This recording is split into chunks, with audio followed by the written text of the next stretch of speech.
ඔයාලව ආදරෙන් පිළිගන්නවා home ටැස්ටික් YouTube channel එකට. ඉතින් හුඟ දවසකින් තමයි වීඩියෝ එකක් අරගෙන ආවේ.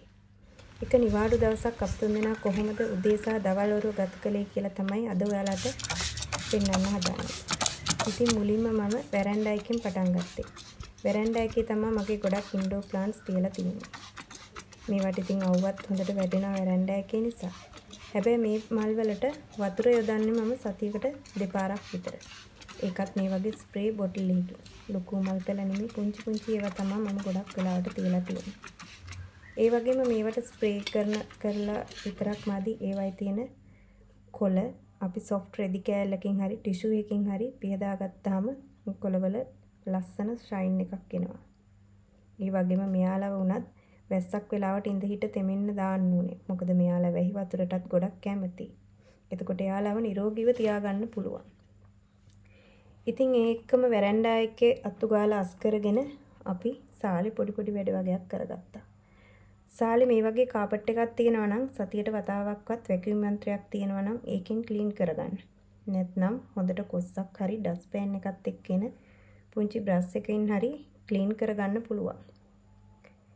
ඉතින් මේ වැඩ කරගන්නකොට මට මගේ දරුවෝ දෙන්නා නම් ගොඩක් උදව් කරනවා. එයාලත් කැමති ඉඳ හිට මේ වගේ කට්ටියම එකතු වෙලා පුංචි පුංචි වෙනස්කම් ටිකක් කරගන්න එකතු වෙන්න. එයාලගේ අදහසුත් ගොඩක් වටිනවා.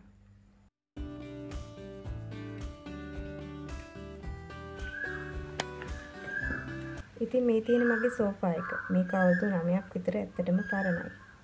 අලුත් සෝෆා එකක් ගන්නම්ම කියලා දැන් හිතාගෙන හිටියත් රටේ තියෙන තත්ත්වයක් එක්ක අලුත් සෝෆා එකක් දැම්ම ගන්න ඕනේ නෑ කියලා මේක චුට්ටක් කල් දැම්මා. ඉතින් දැනට මේ සෝෆා එකේ තියෙන කවරත් අවුරුදු 4කට විතර කලින් මමම ගෙදර මහගත්තේ. සමහර විට ඒ වගේ වැඩ කරගනිද්දි පුංචි පුංචි අඩුපාඩුත් නැතුවම නෙමෙයි. මොකද මම හැම දෙයකටම දක්ෂයෙක් නෙමෙයිනේ. ඒත් ඉතින් ඒකෙන් ලැබෙන සතුට ඒකට මිලක් නියම කරන්න බෑ. අනිත් දේ තමයි පිටින් කරගන්න ගියාම වියදමත් වැඩිනේ. මේ වගේ වැඩක් පටන් ගනිද්දි ඔව් එයාට ඒක පුළුවන් කියලා කියන්න වගේම ඒවට ප්‍රශංසා කරන්නත් මට නම් පිරිසක් ඉන්නවා. ඉතින් ඉඳ හිට ඕකේ අඩුපාඩු හොයන අයත් ඉන්නවා. ඒ වුණාට මම ඒවා බාරගන්නේ නැහැ. හොඳ ටික විතරක් අපි ගත්තාම හොඳටම ඇති. ඉතින් සෝෆා එකත් වැකුම් කරගෙන කුෂන් කොට්ට ටිකක් තියාගත්තා. ඊට පස්සේ අත්‍යවශ්‍යම තැන් දූවිලි වැදිලා වගේ පේන තැන් තියෙනවා නම් ඒවා ටික විතරක් අද පිරිසිදු කරගන්නවා කියලා හිතුවා. නිතරම ඩස්ට් පිහන වැඩේම පුළුවන් හැම වෙලාවකම කරගත්තාම ඇත්තටම ගේ හැම තිස්සෙම ලස්සනට ක්ලීන් එකට දකින්න පුළුවන්.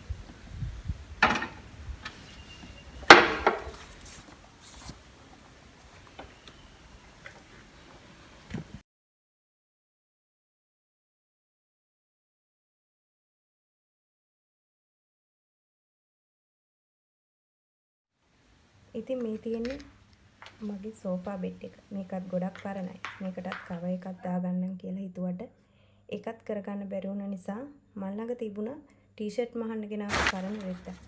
ඒක තමයි මම සෝෆා බෙඩ් එකට දාගෙන පොඩක් එතන පිලෝ තියලා ප්ලාන්ට්ස් වගේක් තියලා ඇරේන්ජ් කරගත්තා.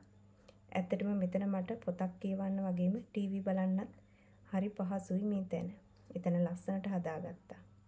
ඊට පස්සේ වෙනදා වගේම ඩයිනින් ටේබල් එකත් අස් කරගෙන හැමදාම එකම විදියට තියෙනවට වඩා පුංචි පුංචි මොන හරි වෙනස්කම් කරාම ලස්සනයිනේ. ඉතින් අදත් වෙනදා වගේම ඔතන චුට්ටක් වෙනස් විදියකට අස් කරගන්නයි හදන්නේ. ඔයාලා මගේ වීඩියෝ බලන අය නම් දන්නව ඇති මගේ ගෙදර හැමදාම හැම බඩුවම එක එක දවසට එක එක තැන තමයි තියෙන්නේ. ඔන්න ඉතින් අපි දැන් සාලේ අස් කරගෙන ඉවරයි. දැන් ඉතින් හොඳටම මහන්සියිනේ. පොඩි අයටත් මහන්සි. දැන් අපි ලන්ච් එක ලෑස්ති කරගන්න ඕනේ. හැබැයි ගොඩාක් මහන්සි වෙලා ලොකු ලන්ච් එකක් ලෑස්ති කරගන්නත් අමාරුයි. ඉතින් අපි බලමු කොහොමද ලන්ච් එක ලෑස්ති කරගන්නේ කියලා. ඉතින් මම සාමාන්‍යයෙන් මස් මාළු, එළවලු වගේම මස් මාළුත් ගෙනාවහම හැමදාම මට උයන්න ඕන කරන විදිහට ලෑස්ති කරලා තමයි ෆ්‍රිජ් එකේ දාන්නේ. ඉතින් මම මේ කලින් ගෙනාපු මේ වගේ චිකන් ඒවා ෆ්‍රයි කරන්නම ලෑස්ති කරලා ෆ්‍රිජ් එකේ දාලා තිබුණේ. මම උදේ වරුවේ ඒක එළියෙන් තියලා තිබ්බා. දැන් මම මේ වෙලාවේ ඇත්තටම මට ලේසි රෙසිපි එකක් ඕනි නිසා එයා ෆ්‍රයර් එකට දාලා මේක ෆ්‍රයි කරගන්න තමයි හදන්නේ. එයා ෆ්‍රයර් එක මේ දවස්වල ගොඩක් වටිනවා. ගෑසුත් නැති නිසා පිරිමහගෙන වැඩ කරද්දී එයා ෆ්‍රයර් එකත් ගොඩක් වටිනවා. අනිත් එක සෞඛ්‍ය ආරක්ෂිත කෑම කන්නත් මේක හොඳයි. මොකද තෙල් පාවිච්චි කරන්නේ නැහැ මේකේ අපි ෆ්‍රයි කරද්දී. ඉතින් මම මේ චිකන් ටික එයා ෆ්‍රයි එකට දාලා දැන් කල්පනා කරේ අද ටිකක් ලොකුවට සලාඩ් එකක් හදාගන්න ඕනේ කියලා. ඉතින් මේ සලාඩ් එකට මම එකතු කරගන්නවා බෙල් පෙපර් පාට දෙකෙන්, ඒ වගේම කැරට්, ගෝවා, මිංචි කොළ, ඒ වගේම ඇවකාඩෝ ගෙඩියකුත් එකතු කරගන්න. එළවලු එහෙමත් මේ විදිහට පිළිවෙලට දාගත්තාම ඇත්තටම ගොඩක් ලේසි. ඒ වගේම ඔයාලා දකින්න ඇති මම කැරට් දාලා තිබුණේ වතුරේ. ඇත්තටම මම කලින් කැරට් ස්ටෝ කරේ වතුර වල නෙමෙයි. මට කමෙන්ට්ස් කරපු මගේ හිතවතියක් කියලා තිබ්බා ඒක තමයි හොඳම ක්‍රමය කියලා. මම මේ වෙලාවේ එයාටත් ගොඩක් ස්තුති කරනවා. ඉතින් මේ තක්කාලි ටික කපන්න ගත්තාම දුවට ඕනි කිව්වා කපන්න. ඉතින් එයාලට මේ වගේ චූටි වැඩවලට මම නම් ඉඩ දෙනවා. මොකද එයාලා පරිස්සමට වැඩ කරන්න ඉගෙන ගන්නත් ඕනේනේ. කවදා හරි දවසක එයාලට මේවා ප්‍රයෝජනවත් වෙනවා. දුව විතරක් නෙමෙයි. පුතා වුණත් මේ වගේ වැඩ කරන්න ඉල්ලුවාම මම එයාලට ඉඩ දෙනවා.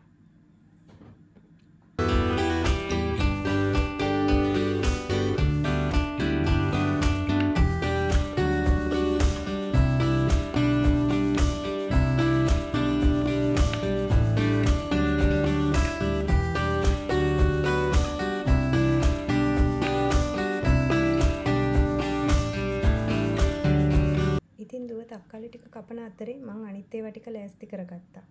සලාඩ් එකට ලූණු, ඒ වගේම අඹ ගෙඩියක්, ඇවකාඩෝ ඒ සියල්ලම එකතු කරගන්න ගමන් මම එයා ෆ්‍රයි එකේම අල ගෙඩියක් ෆ්‍රයි කරගන්නයි හදන්නේ. ඒ අල ගෙඩියත් සුද්ධ කරගෙන චිකන් එක විනාඩි 25ක් විතර ෆ්‍රයි වෙනකොට අල ටික කපාගෙන ඒකට දාගන්නවා. ඔයාලා බලන්නකෝ මේ මෙනු එක මේ දවස්වල අපේ ගෙදර නම් මේ මෙනු එකට ගොඩක් කැමතියි.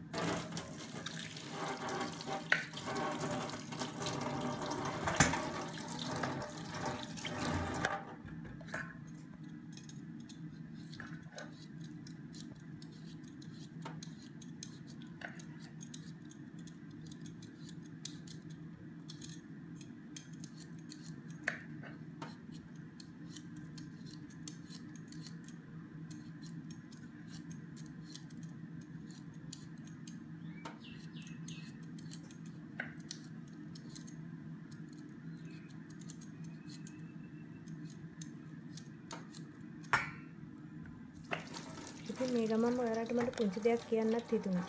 අපි කිචන් එකේ වැඩ කරද්දී ගොඩක් කලාවට ඒප්‍රන් එකක් පාවිච්චි කරනවානේ.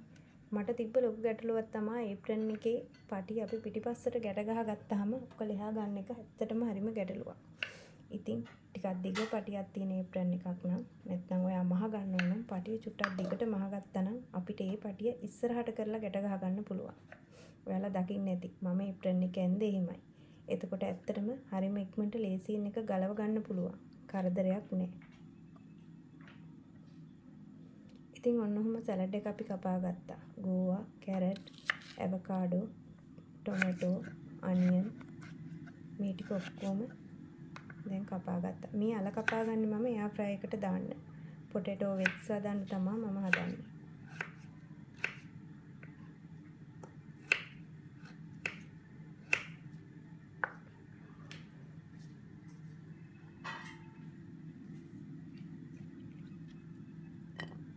ඉතින් එයා ෆ්‍රයි එක අරගෙන විනාඩි 25කට විතර පස්සේ තමයි දැන් මම මේ පොටේටෝ ටික එකට එකතු කරන්නේ.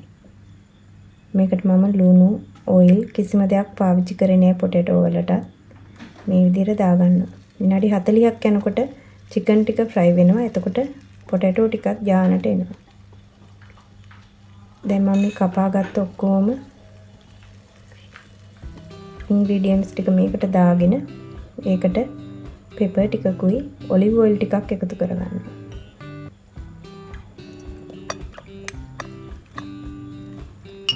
ඒ වගේම ගොඩක් අය අහලා තිබ්බා මගේ කිචන් එක ලස්සනයි පෙන්වන්න කියලා. ළඟදිම වීඩියෝ එකකින් මගේ කිචන් එක ඔයාලට පෙන්වන්න.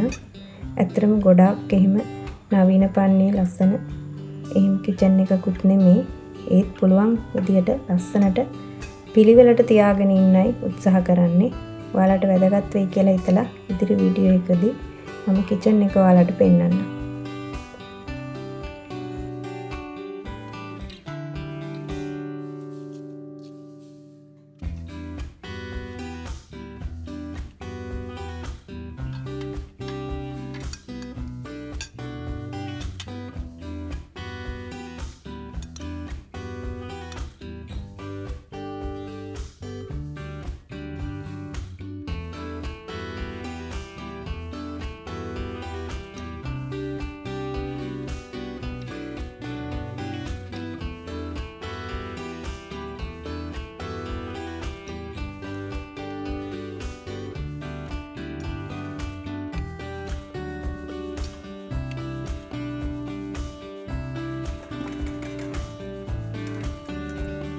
කුස්සියෙන් ඉවතලන ස්පූන් පුතු, ලුණු පුතු, අල පුතු, ඒ වගේ මෙලවල් වල කොටස් ඒවා ඔක්කොම මේ වගේ වෙනම බිම්මකට දාගත්තාම ඒකට කොම්පෝස්ට් බිම්මකට දාගන්න ලේසියි. ඒ වගේම එකට ඉඳුල්, මාළු, ඒ වගේම පොල් කුඩු වගේ දේවල් එකතු කරන්න ඕනේ.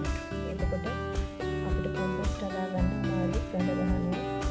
කණුවෙන්නේ බලන්න. වැඩ කරන ගමන් මේ වගේ කුස්සියේ තියලා තියෙන පුංචි ප්ලාන්ට්ස් ටිකෙත් වතුරින්ම මාරු කරලා ප්ලාන්ට්ස් ටිකක් චුට්ටක් හොද ගන්නවා. මේවා හොඳට ටැප් කරලා වතුර වලින් හොඳට හොදගත්තා කියලා මොකුත්ම වෙන්නේ නැහැ.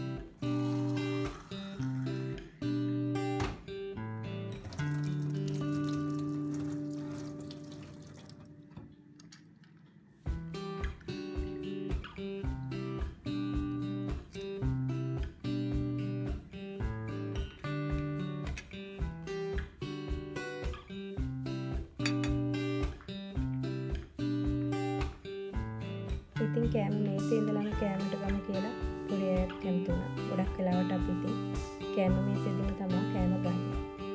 පපඩම් ටිකක් බෙදගත්තා, කහබත් ටික හදාගත්තා, සලාඩ් එකත් එක්ක චිකන්, පොටේටෝ.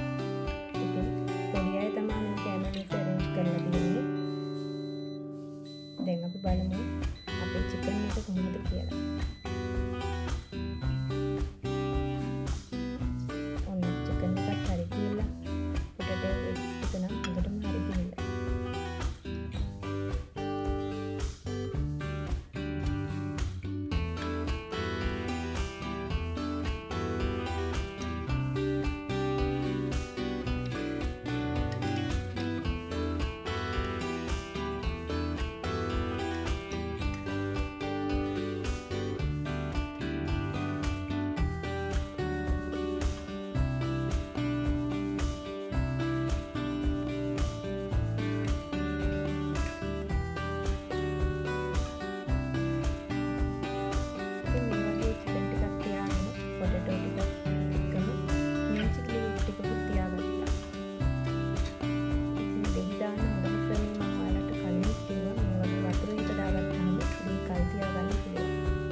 කෑම ලෑස්ති.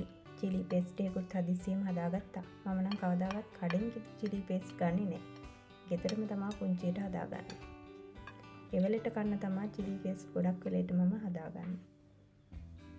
කහපත් එක්කට චුට්ටක් බුරියානි පවුඩර් ටිකක් තිබිලා එකතු කළා. ඒකෙන් තමයි ඔය තැඹිලි පාටක් වගේ එකතු වෙලා තියෙන්නේ. ඉතින් මේ වගේ සැලඩ් ගොඩාක් එක්ක වත් කන්න අපේ ගෙදර අය නම් ගොඩක් කැමතියි.